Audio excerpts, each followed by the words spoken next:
when we then see Islam coming for us, we have two choices. Either say, your ideology is inconsistent with our values, but that would make me a mean bigot.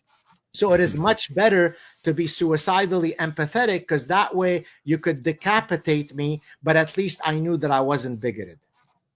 Look, about 90% of Islam is political Islam, meaning it is a manual for how to conquer the world so that only the one true faith exists, and that is Islam. Only about 10% of Islam is the spiritual part. So it's not as though every single word of the holy books of Islam are all about violence. But if you were to do a content analysis of the contents of the religion, it is very much concerned with how to conquer the world, because there is this one unique supremacist faith, right? And so therefore, as Erdogan, the president of Turkey, said, there is no radical Islam, there is no political Islam, there is only Islam. And countless other Islamic clerics have said the exact same thing. To them, it is offensive when you try to come up with all sorts of qualifiers. It's militant Islam, it's radical Islam, it's extremist Islam. No, there is only Islam. There is no book called militant Islam. There is no book called radical extremist Islam. Now, what there is what I call cafeteria Muslims, right? When you go to a cafeteria, you get to pick and choose which dishes you want to eat, right? So for example, I'm Jewish. It's not allowed in my religion to eat pork or shrimp. I choose, using cafeteria logic, to ignore those parts and eat the pork and eat the shrimp. I'm not practicing soft Judaism. I'm simply ignoring the parts of Judaism that I don't feel like abiding by. It's the exact same principle with Muslims. Most Muslims wake up and they don't say they want to kill all infidels. They just want to go about their daily lives. They're perfectly nice and reasonable. But they're perfectly nice and reasonable not because they went into their book and got that from their book. It's because they're choosing to ignore the endless exhortations to kill and subjugate the infidels. So there's only Islam. There is no Islamism. That's very interesting. You know, what do you think? What is the allure that America and Europe has to, I guess, allow tons of people from this religious perspective to come into their countries? And in some cases, they're taking over. I mean, people in Europe, and I have never been to Europe and experienced this. I've been to Europe, but I haven't experienced this. So I'm not giving firsthand knowledge on this thing, but I'm just saying it appears that people are complaining about the influence of Islam in Europe. We see in Michigan and other places that it seems to be a takeover. I mean, they're in the middle of the street. They want to build mosques all over. What is the allure? Have we been tricked? Or is it that we believe in the peaceful Islam? Do you think that one day they're going to turn? I mean, like, should we be afraid? I mean, these are questions that I have about it, because it's kind of weird that out of any religion, one of the most hostile religions in their rhetoric and also in their doctrine is the most accepted and allowed and protected religion in the West. Right. The question that you just asked is exactly what I seek to offer a solution in this book, the yellow one, The Parasitic Mind, and in my forthcoming book, Suicidal Empathy. So let me give you a 30,000 foot view of the answer, and then we can drill down into the details. In The Parasitic Mind, I argue that in the same way that human beings and other animals could be parasitized by actual brainworms, okay? And let me just hang in with me as I try to explain this. So for example, a wood cricket, an actual cricket, when it is infected with a particular brain parasite called a hairworm, it loses its disdain for water, the wood cricket, and then it merely jumps into water, committing suicide, because the hairworm that has zombified its brain needs it to jump into water, commit suicide in order for it to complete its reproductive cycle. So I take this principle and I argue that human beings can not only be parasitized by actual physical brainworms, they could be parasitized by ideological brainworms. And so now I'm going to come in a second to your question. One such brainworm is called cultural relativism. Cultural relativism is an idea that was first spawned on university campuses. Just like all the other idiotic ideas, it takes professors to come up with some of the dumbest garbage.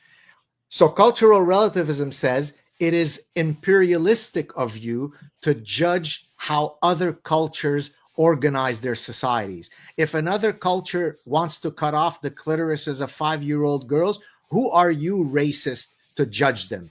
Be quiet and accept the fact that they can do what they want. So in the parasitic mind, I explain what happens to our cognitive system, our thought processes, when they are zombified by all this nonsense. In my forthcoming book, which I was working on immediately prior to coming for this chat, it's called Suicidal Empathy. There, what I argue is that for me to completely zombify your brain, I need to do two things. I need to zombify your thinking system, but I also need to zombify your emotional system, right? So empathy is a beautiful thing. It's a noble virtue. For you and I to have a meaningful conversation, we need to have theory of mind. I need to put myself in your mind. You need to put yourself in mine. So empathy is a beautiful thing as long as it occurs in the right amount, in the right place, to the right targets. Regrettably, the West has decided that the best way for us to make up for being a racist, Islamophobic, transphobic society, right? You need to do a lot of self-flagellation because of the existential guilt of whatever someone did 300 years ago. The best way to demonstrate that we are not racist and transphobe and Islamophobe is to be suicidally empathetic. Therefore, we become the wood cricket that jumps into the water, merrily commits suicide, because thank God, at least it shows that I'm not Islamophobic. So empathy is good, suicidal empathy is bad. And so that explains why when we then see Islam coming for us, we have two choices. Either say, your ideology is inconsistent with our values, but that would make me a mean bigot. So it is much better to be suicidally empathetic, because that way you could decapitate me, but at least I knew that I wasn't bigoted. I'll tell you what, I'm enjoying this already. You're making me, I gotta read these books, because what you're saying is articulating what I think is happening, but I can't explain what it is. It seems like it is I see it happening to people, right? I mean, it happens on the Islamic front. It happens on the race front here in America, where people are willing to turn a blind eye, get assaulted by a person, then have sympathy for the person who assaulted them, because it makes them feel virtuous. They're manipulating, abusing, and mutilating children, and you look them in the eye and say, this is wrong. And they're like, you're a mean.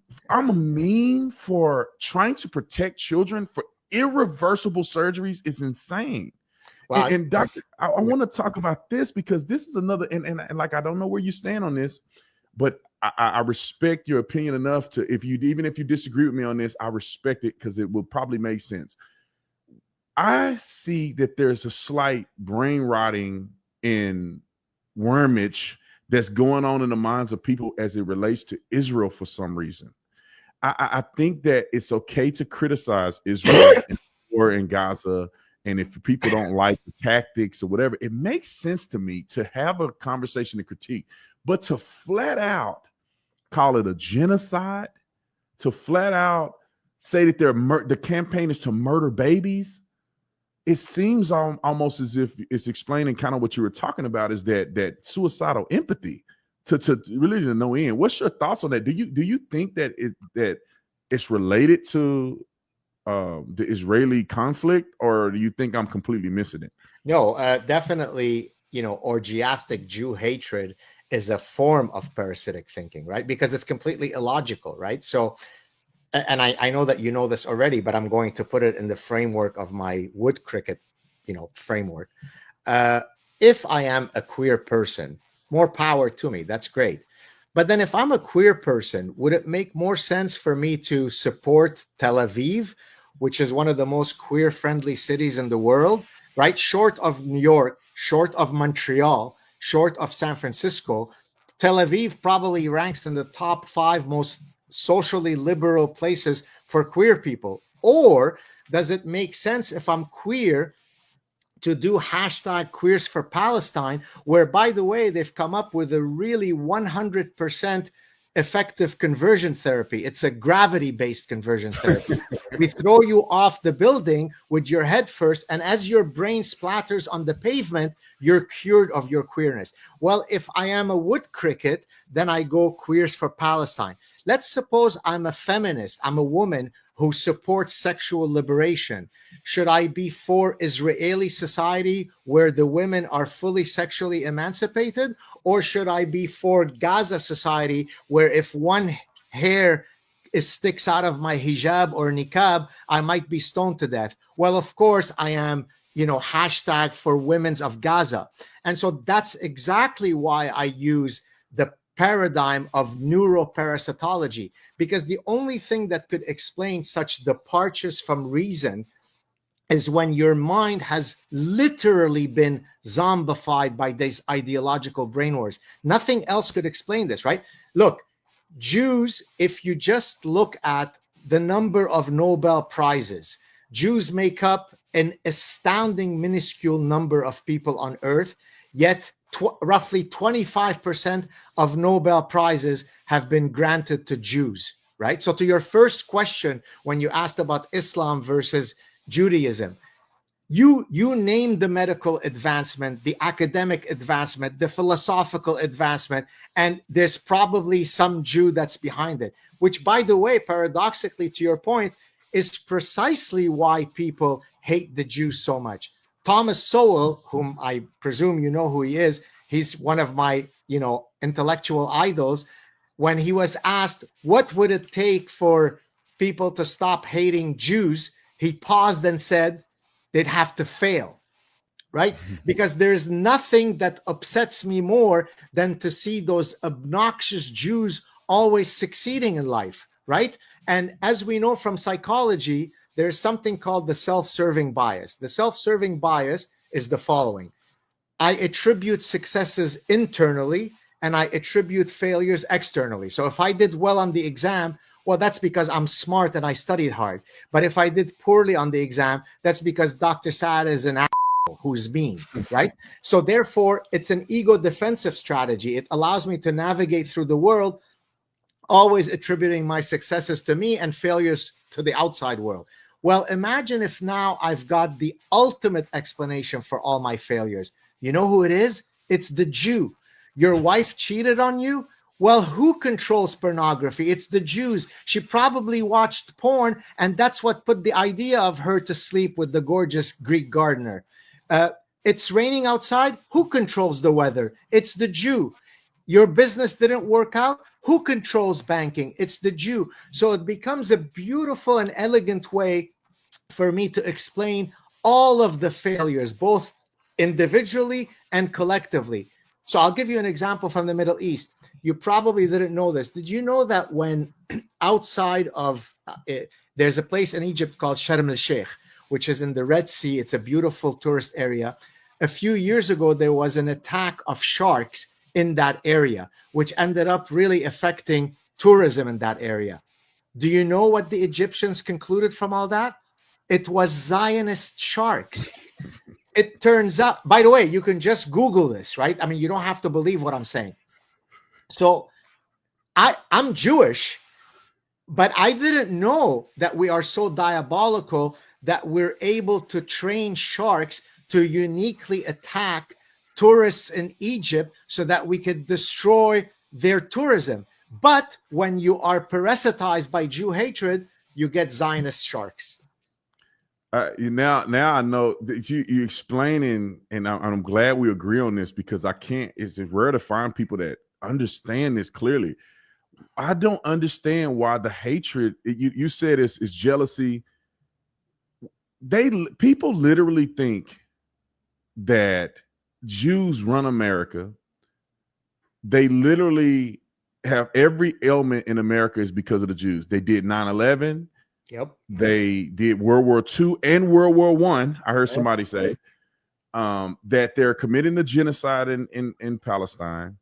I mean, what are your thoughts on this? Because I don't like when somebody say the Jews committed 9/11, which they're just adding to the fact that the Jews are just the most diabolical people to ever exist, and that little country is probably the size of my finger. And Netanyahu came on TV the other day. He was doing a press conference and he showed. I went to Israel and I never realized how small Israel is. He showed a map, and you're talking about Syria and Jordan and Egypt and all these big major countries, and then Israel is a slither. It's almost like a canal in between these countries, and the fact that they cannot defeat Israel, the fact that they act as if Israel is literally running the world is bizarre to me. So but maybe you know more than I do about this 9/11 thing. What is the truth behind some of this stuff? Is there any there, or is people just, coming up with old tropes? Yes, well, they are coming up with old tropes. Look, we were part of the last, we meaning my family, we were part of the last remaining group of Lebanese Jews in Lebanon. So I was born in Lebanon. I grew up in Lebanon. I experienced the Lebanese Civil War.